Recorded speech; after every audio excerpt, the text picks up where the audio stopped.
नमस्कार दोस्तों, आप सभी का स्वागत अपने एसएफएन टीवी पर। मेरा नाम है अश्विनी कुमार जयपाल। दोस्तों, आज के वीडियो के अंदर अपने जानेंगे दो संतों के विचार।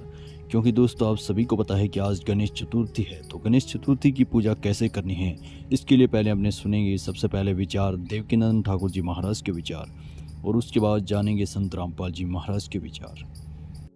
सभी प्रभु प्रेमियों को मेरा प्यार भरा राधे राधे। गजानन भूत गणाधिसेवितम कपित जम्बू फलचार वक्षणम उमा सुतम शोक विनाशकारकम नमामि विघ्नेश्वर पादपंकजम। हम जो चर्चा करने वाले हैं वो गणेश चौथ के विषय में, गणेश चतुर्दशी के विषय में बात करेंगे। गणेश चतुर्दशी 19 तारीख को हम लोग मना रहे हैं। हमारे भारतवर्ष में गणेश चतुर्दशी के दिन गणेश जी को लाने की प्रथा है। गणेश जी का उत्सव मनाने के पूरे भारतवर्ष में सनातनी गणेश जी का उत्सव मनाते हैं। तो कैसे हम गणेश चतुर्थी मनाएं, वो गणेश जी को लाने का शुभ मुहूर्त क्या है, वो हमको बताना चाहिए। तो गणेश जी को सबसे ज्यादा जो पसंद है, जिसका हमको उस दिन भोग लगाना चाहिए, वो भगवान श्री गणेश जी को लड्डू बहुत पसंद है। कहते हैं ना कि लड्डुओं को भोग लगे संत करे सेवा, तो लड्डुओं का भोग अवश्य उस दिन हमको लगाना चाहिए। उनको अपने घर में प्यार से लाना चाहिए। 5 फल भी उनको बहुत पसंद है। मैं आपको एक बहुत अच्छा उपाय इसमें बता रहा हूँ। आप 19 तारीख को ये अवश्य कर लें, अवश्य कर लें, अवश्य कर लें।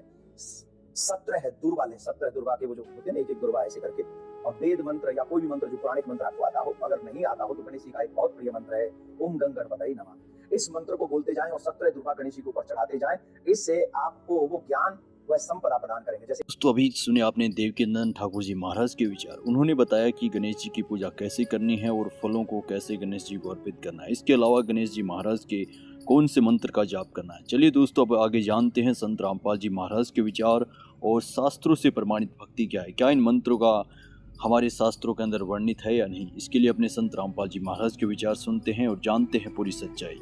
पहले तो आपको प्रथम मंत्र दिखाते हैं कि प्रथम मंत्र क्या है। ये देखिएगा, ये हमारा बॉडी का चित्र है। इसमें ये कमल बने हुए हैं। ये मूल कमल में गणेश जी, और इसका ये किलियम जाप है, और इससे ऊपर स्वाद चक्र अनुष्ठान, ये स्वादिष्ठान अनुचक्र भी कहते हैं। इसकी 4 पंखड़ियां, इसकी 6 पंखड़ियां दूसरे कमल की, और सावित्री ब्रह्मा इसका ओम जाप है। यहाँ विष्णु, लक्ष्मी और विष्णु का जाप है। ये नाभि कमल है, और इसका ये हरियम जाप है। ये शिव और पार्वती रहते हैं। यहाँ परमात्मा ने इनको मंत्र दिया था, ये मंत्र। तो उसके बाद ये उनके शिष्य बने थे। उसके बाद शंकर भगवान इसी का जाप करते, इसलिए सोहम जाप यहाँ इसका कहा गया। अब यहाँ देखिएगा, ये दुर्गा है। इसका ये 16 पंखड़ियों का कमल है, कंठ के अंदर है, और ये इनका जाप है। और यहाँ और आगे अलग, ये तो फिर केवल मालिक ने संदेश दिए हैं। अब ये हैं इस शरीर से, इस पिंड से निकल यहाँ तक बरी होने के लिए हमने ये मूल मंत्र जाप करने हैं। कैसे करने हैं ये नहीं खोलूंगा, वो तो जो उपदेश लेगा उसी को बताऊंगा। 16 अध्याय के फिर 24वें श्लोक में स्पष्ट किया गीता जी में, इससे तेरे लिए अर्जुन कर्तव्य और अकर्तव्य की अवस्था में कौन सी साधना करनी चाहिए और कौन सी त्याग देनी चाहिए। सदग्रंथों को आधार मानना, किसी के लोक वेद पर आधारित मत होना। तो श्रीमद् भगवद गीता हमारा आधार है भक्ति का, पवित्र वेद हमारा आधार है भक्ति का, साधना का। लेकिन पुराण हमारे सहयोगी हैं अध्यात्म ज्ञान को समझने के लिए।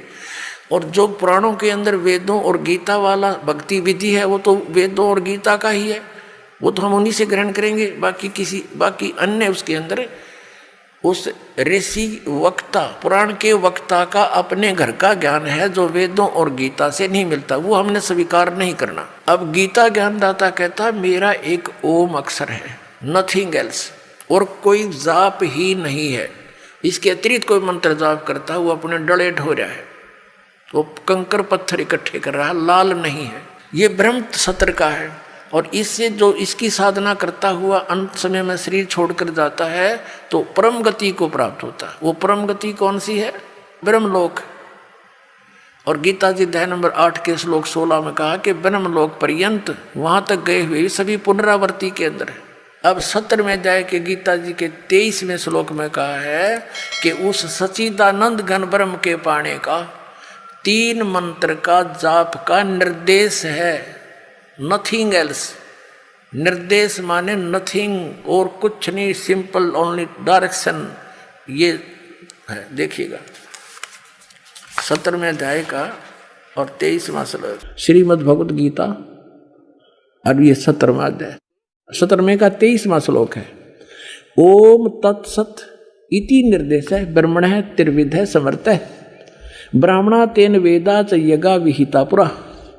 ओम ओम तत् तत् सत सत ऐसे यह 3 प्रकार का सच्चिदानंद घन ब्रह्म उस परम अक्षर ब्रह्म का मंत्र कहा है।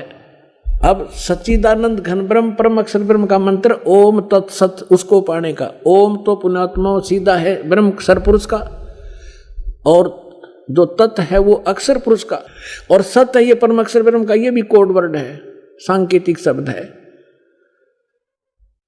ओम और तत् जो सांकेतिक शब्द है वो दोनों मिलकर ये सतनाम बनता है 2 अक्षर का। और जिसका भी आज तक मोक्ष हुआ और महापुरुषों ने इस सतनाम का जाप किया है। और जो सत है वो सारनाम की तरफ संकेत है वो भी कोई अन्य मंत्र है वो सांकेतिक कोड वर्ड दास के पास है इस पृथ्वी विश्व में किसी के पास नहीं। नंदन ठाकुर जी महाराज के विचार सुनिए। तो दोस्तों कमेंट सेक्शन में ज़रूर बताइए कि कौन सी भक्ति सही है कौन सी गलत है। और अधिक जानकारी के लिए आप संत रामपाल जी महाराज की सत्संग वे सुन सकते हैं। उन्होंने जो शास्त्रों के अंदर प्रमाण दिखाए वो भी देख सकते हैं। लेकिन अपनी राय कमेंट बॉक्स में ज़रूर दें। धन्यवाद।